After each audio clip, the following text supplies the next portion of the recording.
Donc nous à la FIP en fait on travaille avec pas mal d'acteurs et ce qui peut paraître parfois compliqué quand on accompagne des porteurs de projets en circuit court, c'est qu'on va se retrouver par exemple face à des élus, face à des responsables associatifs, face à des porteurs de projets et que chacun en début de rencontre arrive avec en fait ses propres schémas, ses propres clichés, ses propres jeux d'acteurs. Donc nous à la FIP on essaie plutôt de casser ces jeux d'acteurs. Et on le fait par des moyens pédagogiques, on le fait surtout en début de rencontre. On anime par exemple un moyen d'animation qui s'appelle le portrait chinois, c'est un moyen assez classique et on le fait volontairement un petit peu de manière provoque en se disant voilà, on voudrait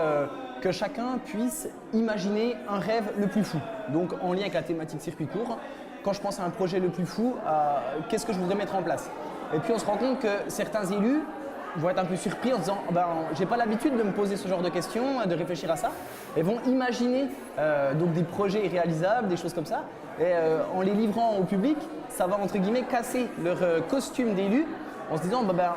c'est aussi un homme comme moi, c'est mon voisin de table et on va après amener l'objectif de la rencontre et ça va permettre à chacun de se concentrer beaucoup plus sur l'objectif, sur la finalité à atteindre qui va être par exemple favoriser l'installation agricole en région Nord-Pas-de-Calais et puis ces petites techniques d'animation vont casser ces jeux d'acteurs et les personnes vont être beaucoup plus à l'aise, on va avancer dans un climat complètement d'honnêteté, on se dit voilà, on n'est pas là pour des jeux d'acteurs, on est là pour une finalité précise et on avance plutôt dans de bonnes conditions, dans tous les cas, quand on présente ça en début de rencontre.